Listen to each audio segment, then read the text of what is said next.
And welcome back. We have the Orange County Fire Authority today.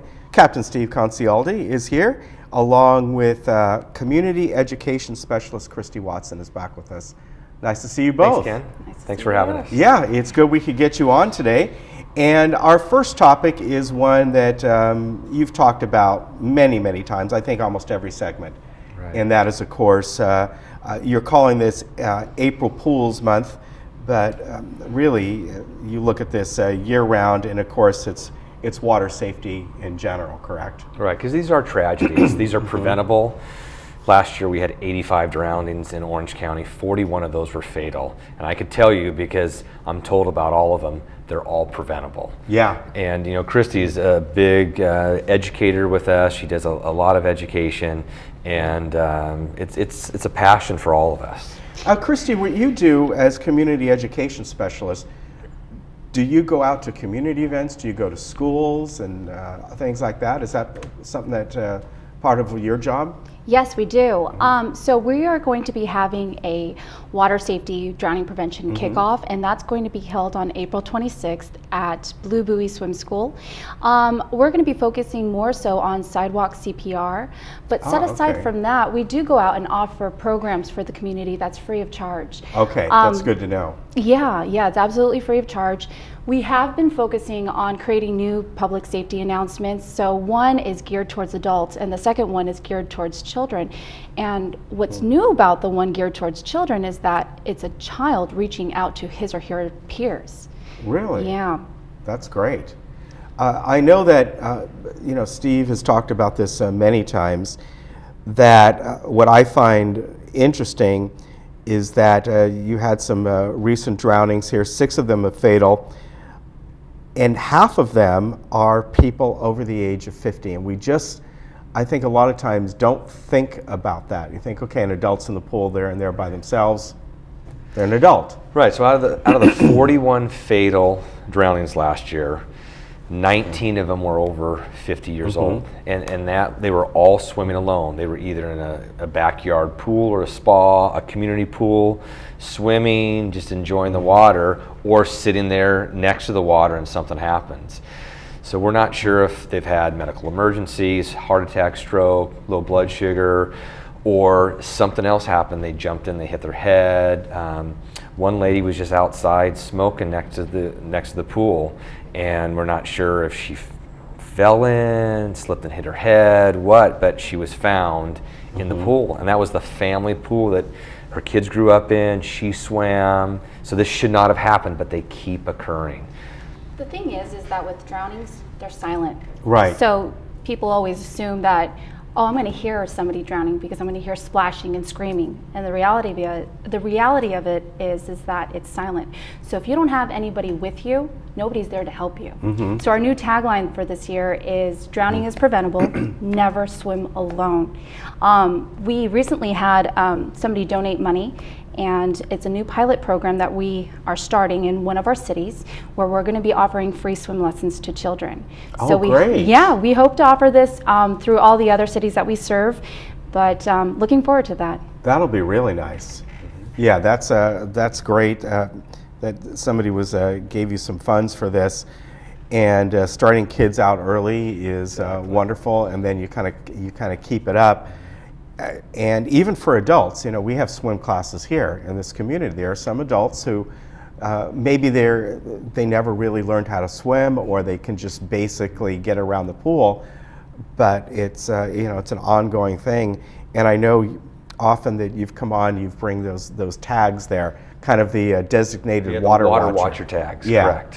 Which is it's a very good thing, but it also makes it kind of fun because you know someone that, okay, you're not going to leave your position here. You're going to keep watching, and when someone else comes in, then it's their turn.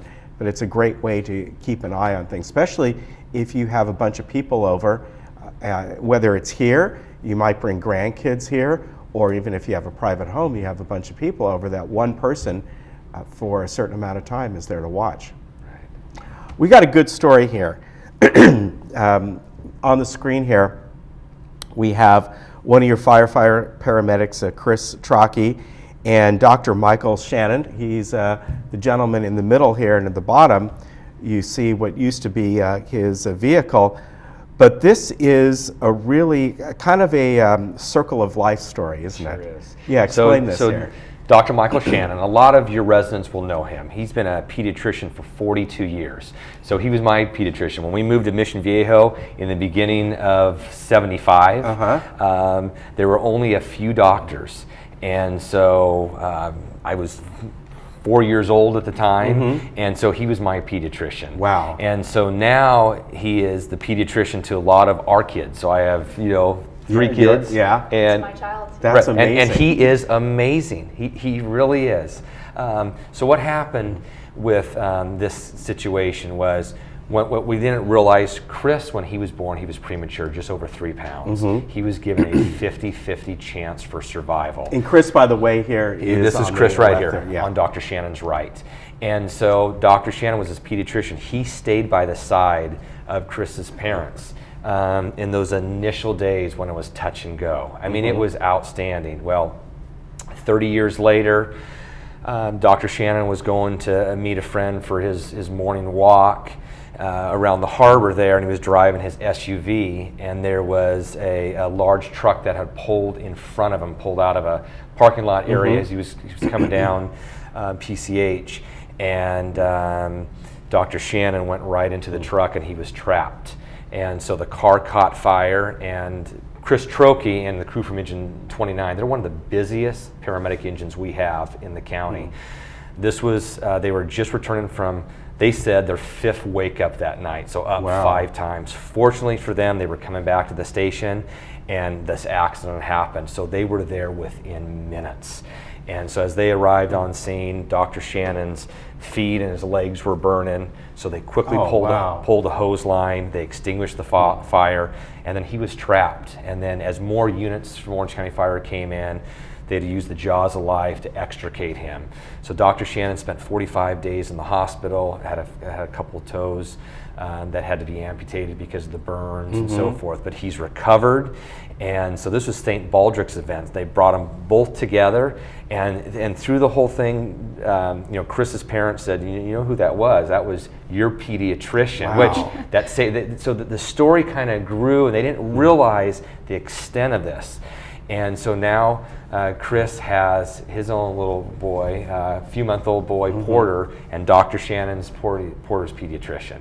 Wow. So it is just, it's amazing. That really is. What a story. And you never think of something like that, or you see it in a movie, and what a great story. And the fact that he was your pediatrician. Right, and he's Christy's. I didn't realize that either. Yeah. It's amazing how connected he is into all of our lives. Is he based in Mission Viejo area? Well, it's south, so Laguna Hills, Aliso Viejo, San Clemente. He has a few offices. Wow, very interesting.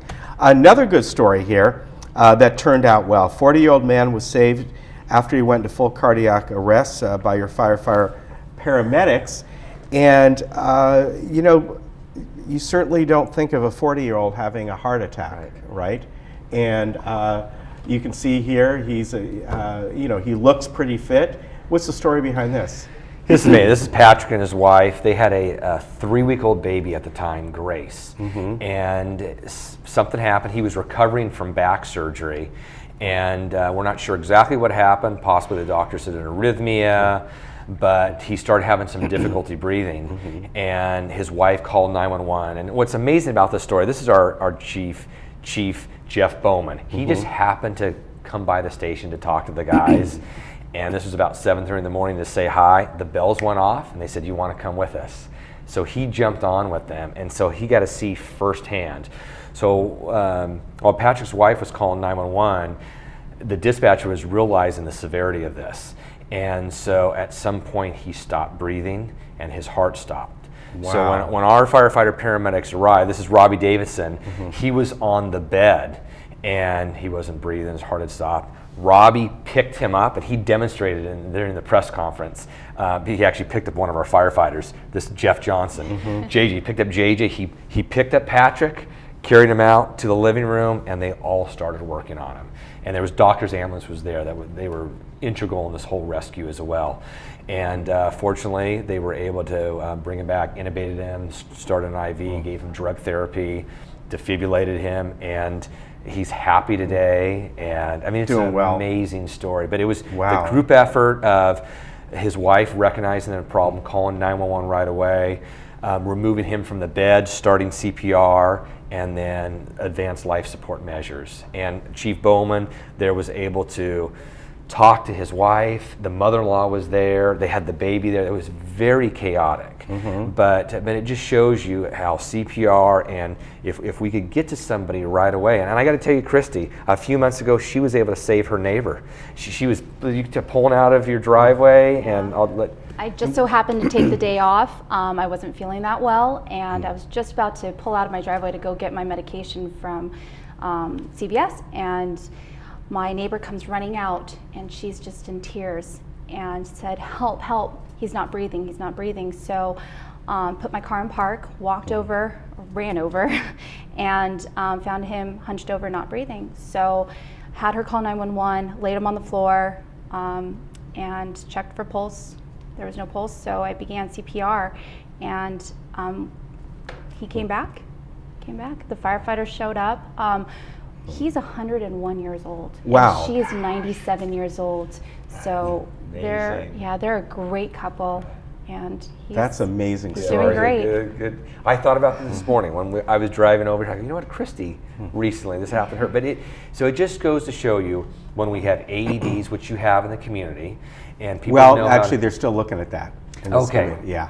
Okay, but they're around. You can see them at Costco's, you could see them in the airports, libraries have them, a lot of public places have them. But if you know how to do CPR and you know how to use an AED, you can save somebody. We don't save all of them. We're amazed at how many we don't save, but this is a great, look at that smile. Yeah. You know, I was downstairs in the lobby, and I realized that there was a community that would be offering free CPR. So CPR really is more available than people think. Right. We have it here. We have our Disaster Preparedness Task Force.